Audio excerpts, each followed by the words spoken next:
நந்தி எம்பெருமான் தன்னை நாள்தோறும் வழிபட்டால் புண்டியில் ஞானம் சேரும், புகழ் கல்வி தேடி வரும்.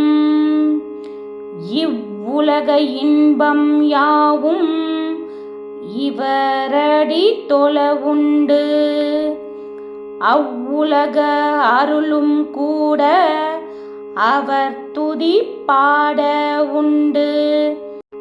முற்பிறவி வினைகள் யாவும் தீயிட்ட மெழுகாகும், நந்தியின் பார்வை பட நலங்கள் உடன் கிட்டும்.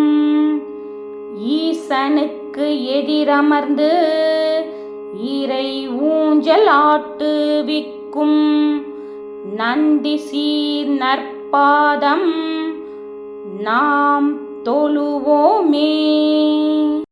நந்தி எம்பெருமான் தன்னை நாள்தோறும் வழிபட்டால் புண்டியில் ஞானம் சேரும், புகழ் கல்வி தேடி வரும்.